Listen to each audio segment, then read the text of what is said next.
George S Klaassen, George ने 1926 में एक बुक पब्लिश की थी, आज से 90 साल पहले, the richest man in Babylon. And आज भी ये बुक उतनी ही पॉपुलर है। And he wrote about how to spend, how to save and how to invest money. According to this book, what are the 7 steps जो आपको ज़रूर follow करने चाहिए when you get your salary?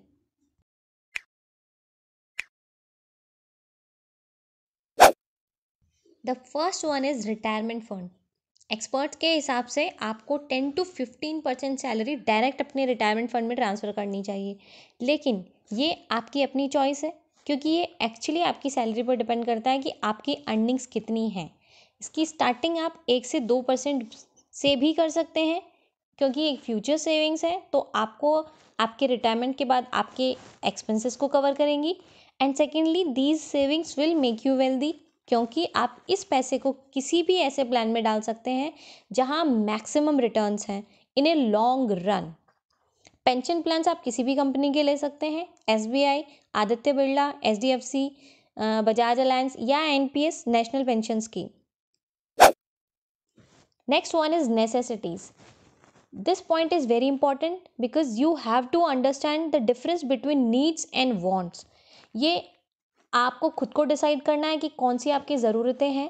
Basically food, shelter, transportation, health care and utilities means bills, electricity bill या water bill, यही आपकी basically ज़रूरतें होती हैं। लेकिन लोग इसमें वांट्स, जो उनकी इच्छाएं हैं, वो भी इसमें इंक्लूड कर देते हैं और बजट बना देते हैं बहुत बड़ा। तो आपको करना ये है कि नेसेसिटीज़ के लिए आपको एक पोर्शन आपकी सैलरी का अलग करना है, उसमें सिर्फ आपकी नीड्स कवर होंगी, not unnecessary expenditures. Third step is emergency fund.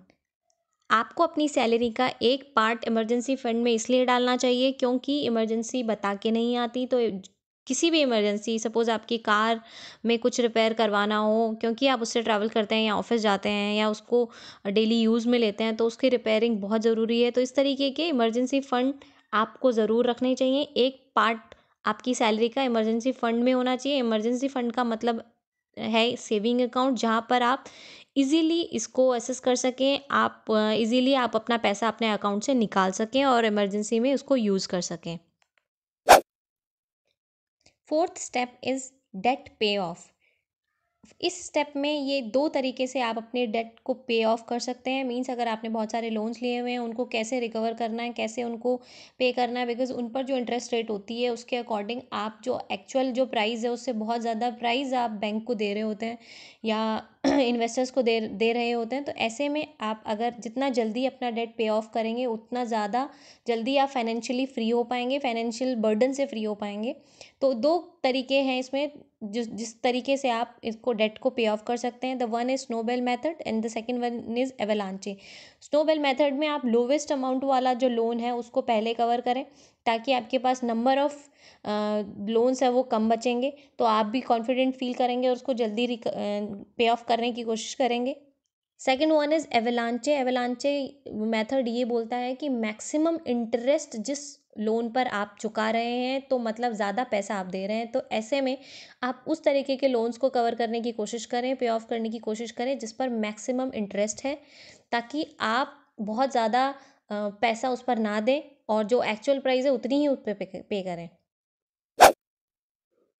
The next one is 6 month salary savings. आपको 6 महीने की सैलरी की सेविंग्स आपके पास होनी ही चाहिए in case of any recession, या आपके पास जॉब ना हो या कोई भी ऐसी कंडीशन जब आपको पैसे की बहुत ज़्यादा ज़रूरत हो। तो इसको हमने इमरजेंसी फ़ंड में इसलिए इंक्लूड नहीं किया है क्योंकि इमरजेंसी फ़ंड का मतलब है आप जैसे ही इमरजेंसी हो और आप उस पैसे को निकाल सकें।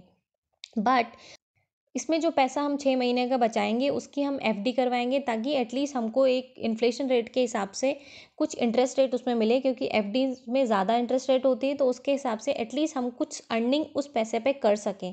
बट हमें हर कंडीशन के हिसाब से 6 महीने की सैलरी बचा के ही रखनी चाहिए फॉर एनी मिसहैप और any unfavourable condition in future.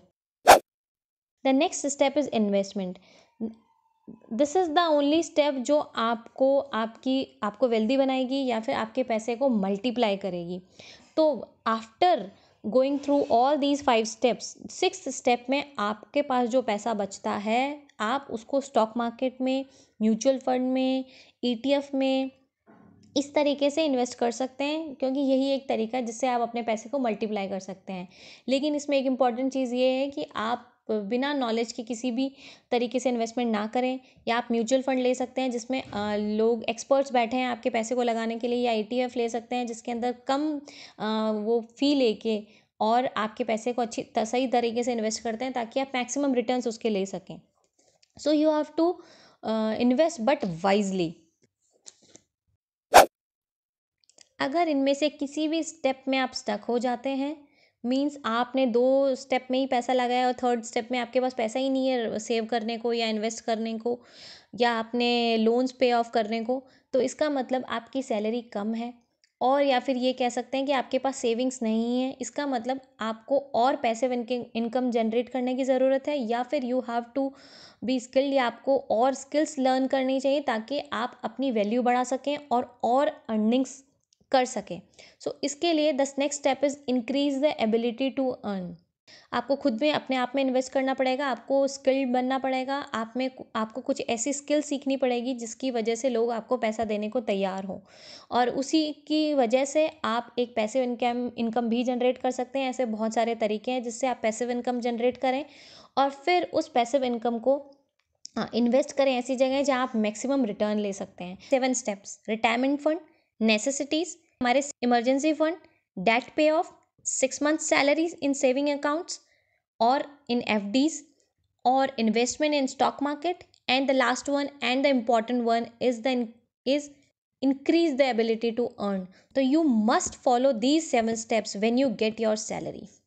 I hope you like this video. If yes, then please press the like button and share this with your friends and family, and subscribe the channel to watch more such content. तो चलिए मिलते हैं ऐसे ही next informative video के साथ में। Till then bye bye.